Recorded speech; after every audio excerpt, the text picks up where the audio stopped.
नमस्कार, ये आकाशवाणी चंडीगढ़ है।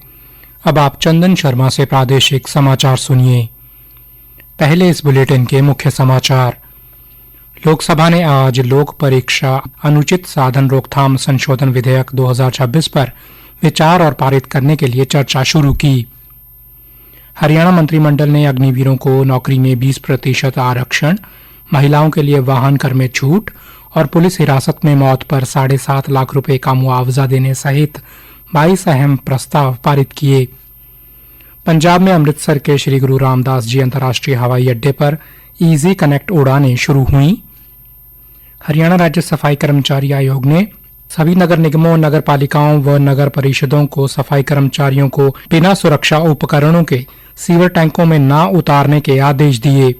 और हरियाणा राज्य बाल कल्याण परिषद की नवनियुक्त मानद महासचिव मीना कंबोज ने अपना कार्यभार संभाला। अब समाचार विस्तार से। लोकसभा ने आज लोक परीक्षा अनुचित साधन रोकथाम संशोधन विधेयक 2026 को विचार और पारित करने के लिए चर्चा शुरू की। यह विधेयक लोक परीक्षा अनुचित साधन रोकथाम अधिनियम 2024 में संशोधन के लिए लाया गया है। इस विधेयक में दोषी को 10 वर्ष तक की कैद, 10 करोड़ रुपए तक का जुर्माना जैसे कई महत्वपूर्ण प्रावधान किए गए हैं।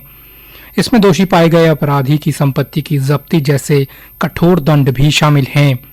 मामलों के शोध शीघ्र निपटान को सुनिश्चित करने के लिए विधेयक में प्रत्येक राज्य सरकार और केंद्र शासित प्रदेश प्रशासन को दैनिक सुनवाई के लिए विशेष त्वरित न्यायालय स्थापित करने के प्रावधान है। इसमें यह भी प्रावधान है कि अपराधों की जांच पुलिस स्टेशन में सूचना दर्ज होने की तिथि से 2 महीने के भीतर पूरी की जानी चाहिए और अभियोग पत्र दाखिल होने की तिथि से 3 महीने के भीतर मुकदमे समाप्त किए जाने चाहिए। कार्मिक, लोक शिकायत और पेंशन राज्य मंत्री डॉक्टर जितेंद्र सिंह ने कहा कि नया विधेयक प्रधानमंत्री नरेंद्र मोदी के संकल्प देश के युवाओं के भविष्य से कोई समझौता नहीं होने देने की पुष्टि है। कांग्रेस और यूपीए शासनकाल में हुई कई परीक्षा लीक की घटनाओं का जिक्र करते हुए श्री सिंह ने कहा कि इन मामलों से निपटान के लिए कोई व्यापक कानून नहीं था। मोदी सरकार में त्वरित न्याय सुनिश्चित करने के लिए लोक परीक्षा अनुचित साधन रोकथाम अधिनियम 2024 लाया गया। डॉक्टर सिंह ने कहा कि हाल ही में हुई परीक्षा लीक की घटनाओं का संज्ञान लेते हुए प्रधानमंत्री ने स्वयं यह निर्णय लिया कि अनुचित प्रथाओं को रोकने के लिए कानूनी ढांचे को और मजबूत करने की आवश्यकता है। डॉक्टर सिंह ने कहा कि इस कानून को और अधिक सख्त बनाने के लिए ये संशोधन लाया गया है ताकि इन परीक्षाओं की विश्वसनीयता को बढ़ाया और बहाल किया जा सके। चर्चा में भाग लेते हुए कांग्रेस के गौरव गोगोई ने सरकार पर शिक्षा क्षेत्र के प्रति गंभीर न होने और वास्तविक सुधार लाने का इरादा न रखने का आरोप लगाया। हरियाणा मंत्रिमंडल की आज चंडीगढ़ में हुई बैठक में अग्निवीरों को नौकरी में 20% आरक्षण, महिलाओं के लिए वाहन कर में छूट और पुलिस हिरासत में मौत पर 7.5 लाख रुपए का मुआवजा देने सहित 22 अहम प्रस्ताव पारित किए गए।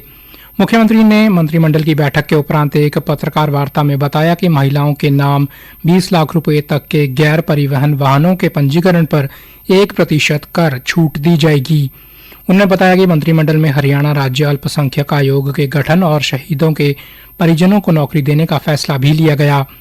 इसके अलावा अग्निवीरों को आईआरबी, एनडीआरएफ, फायरमैन और वाइल्ड लाइफ विभाग के गार्डों के पदों पर 20% क्षैतिज आरक्षण देने का निर्णय लिया गया है।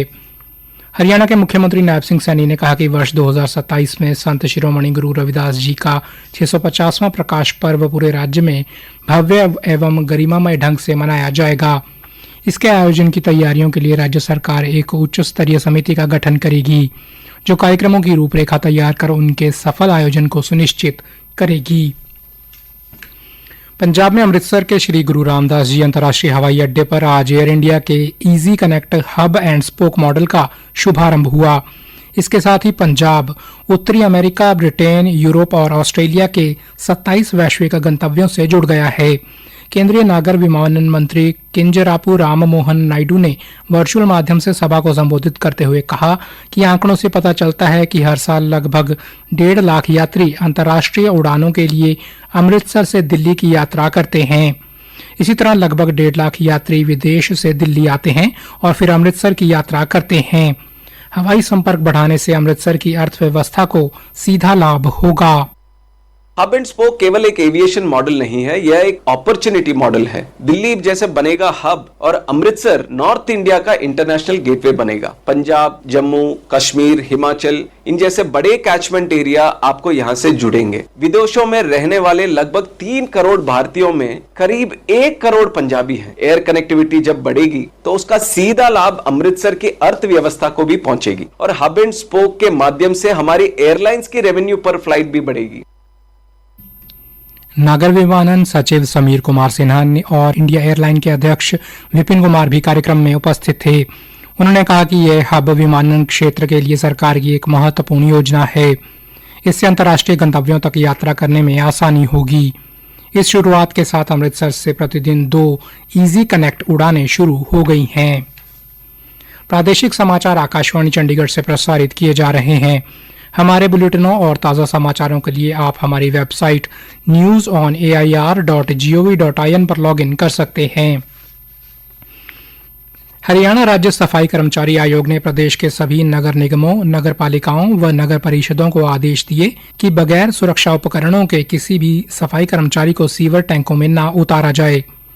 आज भिवानी में सफाई कर्मचारियों के लिए आयोजित स्वास्थ्य जांच शिविर में पत्रकारों से बातचीत में आयोग के अध्यक्ष व पूर्व विधायक ईश्वर सिंह पालका ने ये जानकारी दी।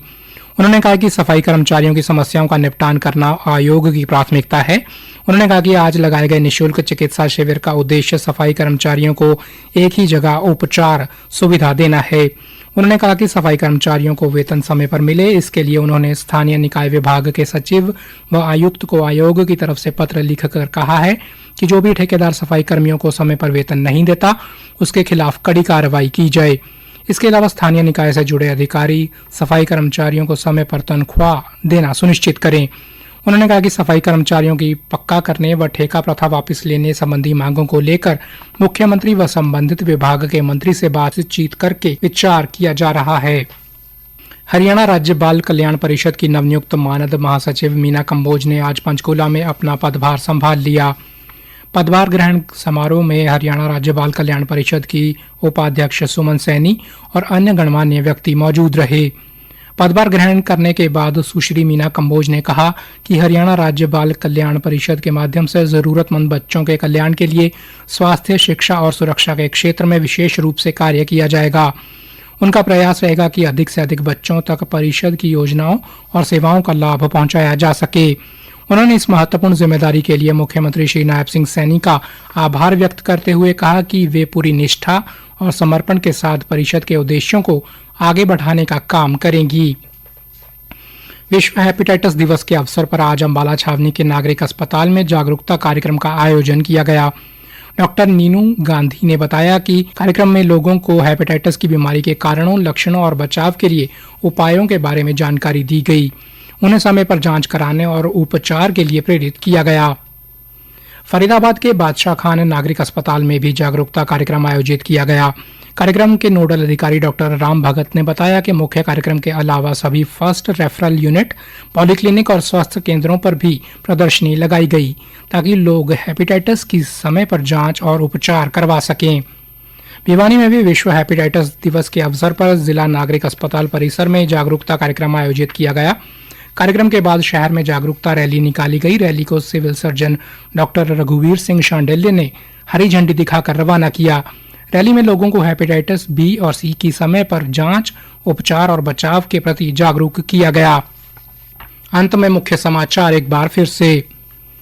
लोकसभा ने आज लोक परीक्षा अनुचित साधन रोकथाम संशोधन विधेयक 2026 पर विचार और पारित करने के लिए चर्चा शुरू की।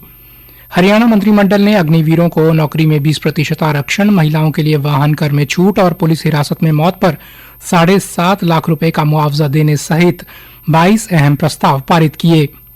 पंजाब में अमृतसर के श्री गुरु रामदास जी अंतर्राष्ट्रीय हवाई अड्डे पर इजी कनेक्ट उड़ानें शुरू हुई।